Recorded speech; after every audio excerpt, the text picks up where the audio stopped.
Salam alaikum, bonjour tout le monde, soyez les bienvenus dans ma propre chaîne, la chaîne de Raja Rouad. Suite à la demande de quelques-uns parmi mes amis qui font les baccalauréats internationaux et qui étudient les mathématiques et les matières scientifiques par la langue française, ce sont des élèves de tronc commun, première baccalauréat et deuxième baccalauréat. Alors, ils étudient les mathématiques et les matières scientifiques par la langue française. Et ils m'ont demandé de préparer quelques leçons de mathématiques par cette langue. Je dois répondre. Alors avant de continuer, n'oubliez pas de cliquer sur subscribe, s'abonner et ishtirak qui va apparaître sous la vidéo. Et n'hésitez pas de partager la vidéo avec vos amis et familles, comme ça l'information va être à la portée de tout le monde. Notre première leçon, c'est résoudre des équations et inéquations de premier degré à une inconnue. La première séance, c'est pour la résolution des équations. Alors les inéquations, je vais préparer une autre vidéo pour les inéquations. Maintenant, c'est l'équation. Résoudre les équations de premier degré à une inconnue. Voilà, c'est la première séance. Alors, on va commencer par un simple exercice comportant 5 équations. 1, 2, 3, la quatrième et voilà la cinquième.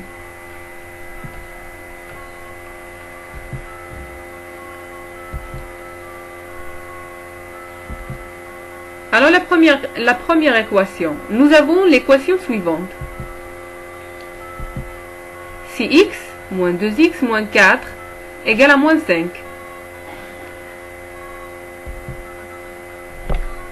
Pour le début, on va séparer les nombres connus des nombres inconnus. Vous voyez, il y en a 6x et moins 2x. Ces deux nombres sont des nombres inconnus parce qu'ils ont attaché de x. Ils comportent x. Et les nombres connus sont moins 4 et moins 5. Alors, on doit les séparer des deux côtés de l'égal. Égal, voilà, le signe égal. Alors, 6x moins 2x égale à moins 5, elle est à sa place. Et moins 4 va sauter l'égal et va changer de signe. Va devenir plus 4. Par la suite, comme vous voyez, il y en a x comme facteur des deux nombres qui sont 6 et moins 2. Alors, je dois factoriser par x. Voilà. Et entre les parenthèses, je mets 6 moins 2. De l'autre côté, il reste, comme il est, moins 5 plus 4.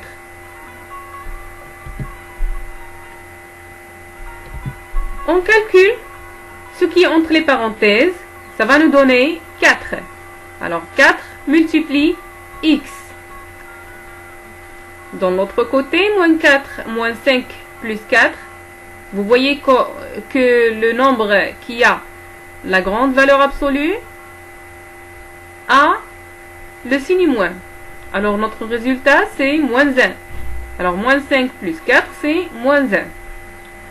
Qu'est-ce qu'on va faire par la suite? Vous voyez, il y en a 4x égale à moins 1. Ce qui m'intéresse, ce n'est pas tout le 4x. C'est juste x. Alors, qu'est-ce que je dois faire pour avoir juste le x? Je dois diviser par 4 les deux côtés de l'égalité, ou bien de l'équation. Je divise par 4, 4x, et le moins 1 aussi. Alors, comme vous voyez, 4 sur 4, ça fait 1. Il ne me reste que le x. On déduit le groupe de solutions est donc S égale à moins 1/4. On passe à la deuxième équation. Alors, nous avons l'équation suivante. 4x moins 13 moins x égale à moins 5. Comme d'habitude. Alors, on va séparer les nombres connus des nombres inconnus. Vous voyez 4x moins x dans cette côté et moins 5. Moins 13 va sauter le pont. Alors, considérez cet égal comme un pont. Va sauter le pont et changer de signe. Ça va être plus 13. Je factorise le x. Je factorise par le x. Et entre les parenthèses, il va rester que 4 moins 1. Vous voyez? Alors 4 moins 1, ça fait 3. Alors 3x égale à 8. 13 moins 5, c'est 8. Comme vous voyez, j'ai 3x égale à 8. Alors je ne veux pas tout le 3x, savoir tout le 3x. Je dois savoir un x. C'est x qui m'intéresse. Alors je dois diviser par 3 dans les deux côtés de l'équation. Alors maintenant, comme vous voyez, j'ai divisé par 3 les deux côtés. Alors, pourquoi je divise, je fais la même opération dans les deux côtés, ça vous le savez bien, puisque vous êtes maintenant en secondaire. Les gens qui sont au collège, alors je divise par le 3 parce que c'est une égalité, c'est une équation. Alors pour ne pas varier la balance, l'opération que je fais dans ce côté, je le fais dans l'autre côté. Et 3 sur 3, ça fait 1. Alors, il me reste que le x égale à moins 8 sur 3. On déduit. Alors, le groupe de solutions est donc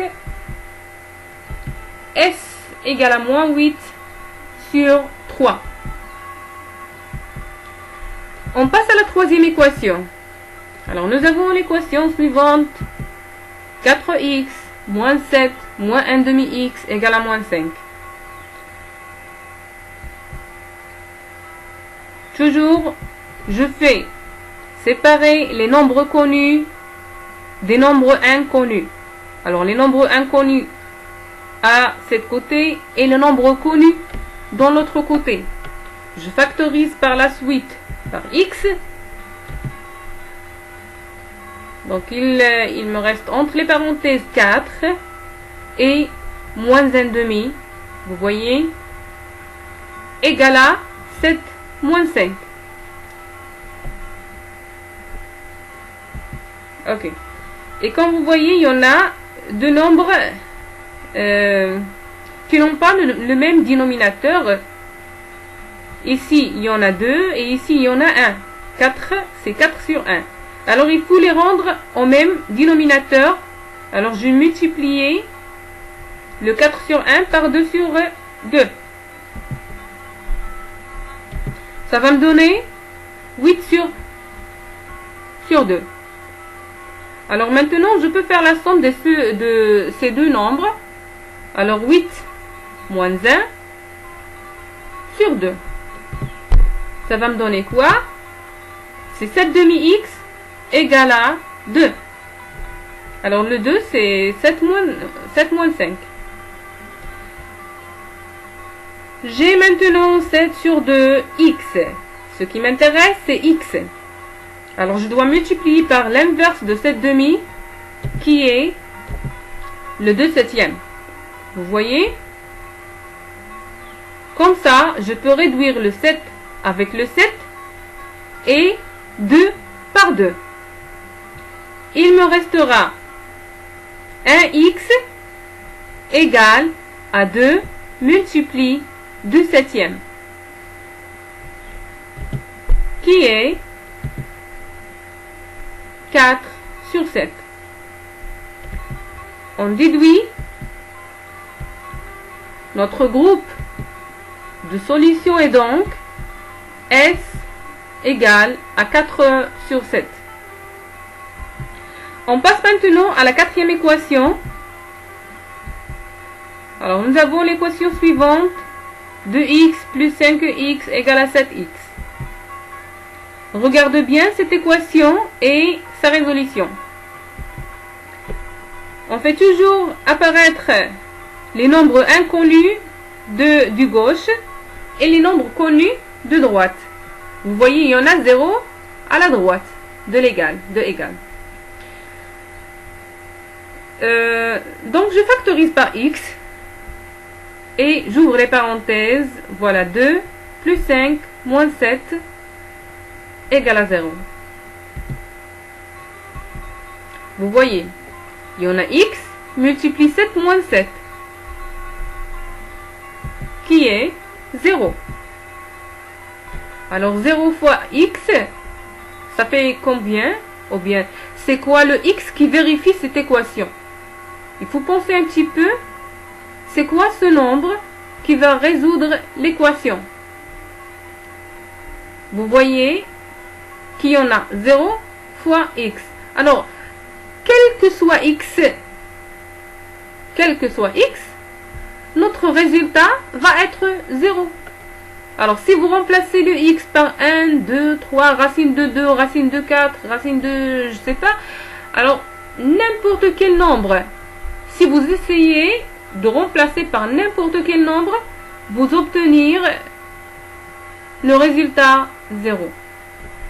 Qu'est-ce qu'on dit? On dit que groupe de solution égale à R. Ça veut dire tous les nombres réels vérifient l'équation. On déduit et on écrit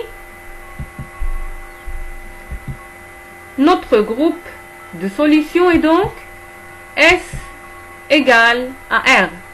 Ça veut dire tous les nombres réels. On passe à la dernière équation. C'est l'équation 5. Nous avons l'équation suivante. 2x plus 3x moins 5 égale à 5x moins 7. Toujours, je fais séparer les nombres connus des nombres inconnus.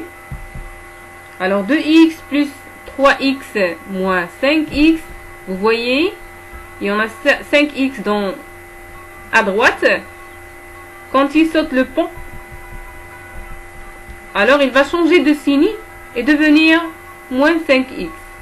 De même pour 5. Il va changer de signe et devenir plus 5 parce qu'il a sauté le pont. Maintenant, qu'est-ce qu'on va faire? On factorise par x. X est un facteur commun des trois nombres. Comme vous voyez, 2x plus 3x moins 5. Alors, je factorise par x. Il me reste entre les parenthèses 2 plus 3 moins 5. Et de l'autre côté, moins 7 plus 5. Je calcule ce qui est entre les parenthèses. Vous voyez 2 plus 3, ça fait 5. Moins 5, c'est 0. 0 fois x égale à moins 2. Regarde bien. Moins 7 plus 5 égale à moins 2. Est-ce qu'il y a un nombre parmi les nombres réels qui vérifie cette équation? Soit réel, soit irréel.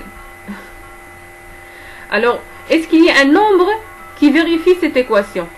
Alors, vous voyez qu'il y en a 0 qui mange tous les nombres. Alors, n'importe quel nombre que je multiplie par 0, ça fait 0. Alors, cette équation est impossible. Qu'est-ce que j'ai déduit? Qu'est-ce que j'ai dit à la fin? S égale à l'ensemble vide. On peut écrire donc le groupe de solution est donc S égale à le groupe vide. Et j'écris comme ça, phi, ou bien seulement des guillemets comme ça, et il n'y a plus à l'intérieur. Il n'y a rien à l'intérieur. Ça signifie qu'il n'y a pas de solution. Si j'écris S égale à phi comme ça, ou bien des guillemets, il n'y en a rien à l'intérieur, ça veut dire que le groupe de solutions, qu'il n'y a pas de solution. Il n'y a pas de solution de l'équation. Alors nous avons traité maintenant 3 cas d'équation. Notre premier cas, 2 équations, ou bien 3 équations. Les 3 premières équations, nous avons trouvé des solutions. 4e équation, tous les nombres sont solutions de l'équation. Et cette dernière équation, l'équation 5, il n'y a pas de solution. Ce sont les 3 cas qu'on peut trouver dans la résolution des équations de premier degré à une inconnue x. Merci de voir la vidéo. N'oubliez pas de cliquer sur j'aime et me laisser des commentaires si vous voulez une certaine leçon que j'explique, que j'enregistre des exercices ou bien de explications de leçons ou bien quoi que ce soit, commentez et écrivez à moi. Et partagez la vidéo. N'oubliez pas de s'abonner et cliquez sur ce petit bell. Comme ça, vous serez informé de toute nouveauté de la chaîne. Merci et à bientôt.